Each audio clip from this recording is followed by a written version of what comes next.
Thank you very much, Mr. Chairman. You never have to admit you're wrong if you always argue that things could be worse.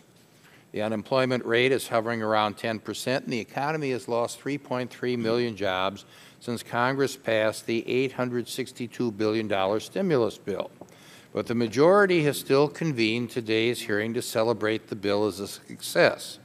No matter how sluggish our economy gets, they always can pretend that things are better than they could have been. I am still hopeful that last year's $862 billion stimulus bill will help get people back to work, but this is mostly wishful thinking. Evidence already shows that this massive government program is unlikely to produce any significant growth in the workforce. There are good intentions behind some of these so-called green jobs projects, but we also need accountability.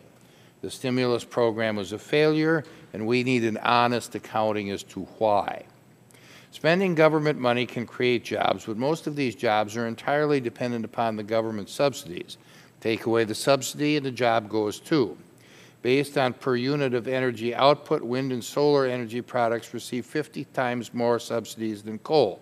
The subsidies required to create these green jobs result in the loss of economically sustainable jobs in other industries.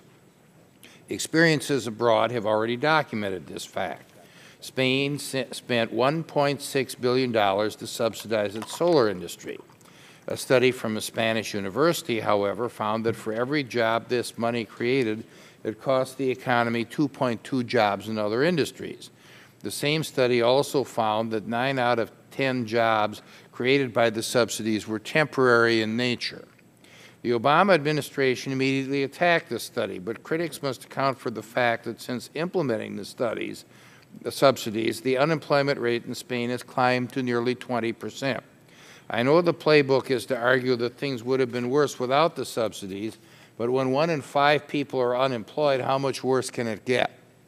The administration was so frightened by the Spanish statistics that it took the Department of Energy employees described as an unprecedented step of issuing a direct rebuttal. DOE contracted with the National Renewable Energy Lab to produce a response to the Spanish economic study.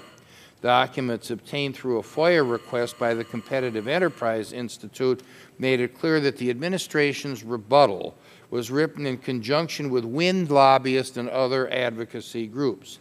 This blatant conflict of interest not only undermines the integrity of NREL's attack, but also exposes the agenda of the report's sponsors. Unfortunately for us, the stimulus bill might actually be of some help to Spain. The investigative reporting workshop, a product of the School of Communication at American University, found that a majority of the program's grants went to foreign-owned companies, and that a majority of the turbines purchased with the money were built by foreign manufacturers.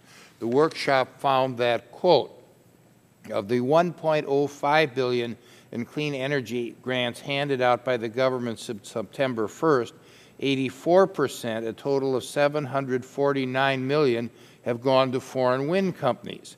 The Spanish utility company Iberdrola S.A. alone has collected $545 million through its American subsidiary. In response to a letter from Democratic senators criticizing the stimulus program, Secretary Chu wrote that, quote, all the wind turbine installation jobs are created here in America, unquote. So we're spending U.S. taxpayer money to create long-term manufacturing jobs abroad and consoling ourselves because we're also creating a few short-term construction jobs here at home. The job creation benefits of the stimulus package were further undermined by the Democrats' political alliance with unions. The Government Accounting Office recently found that the pro-union Davis-Bacon language in the stimulus bill meant Energy Department officials had to spend valuable time determining the prevailing wages for these so-called green jobs. This bureaucratic exercise cost valuable time during a period where many Americans needed the work. In the case of weatherization, the Energy Department spent only 8% of the nearly $5 billion budgeted to improve energy efficiency in homes across the country. Indeed, a study by the Heritage Foundation shows that Davis-Bacon rules require government contractors to pay wages that average 22% above the market rate, and suspending Davis-Bacon rules would let the government hire 160,000 additional workers. I'm glad that Brian Johnson of Americans for Tax Reform is here to tell us more. He'll testify that Davis-Bacon rules reduced the job-creating benefits that the stimulus bill sought to create. The question is, what are the priorities of the authors of the stimulus bill? I also want to welcome Mary Ann Wright of Johnson Controls, who are based in my district, and thank her and her company for their work in cutting-edge battery power. I believe the only way we can confront climate change is through technological breakthroughs, and I am in fact the lead author and original sponsor of the Hybrid Truck Act, which has twice passed the House. I hope this hearing proves to be the beginning of legitimate oversight rather than an attempt to spin ineffective policies, and yield back the balance of my time. Great. Gentleman's time has expired. The Chair recognizes the gentlelady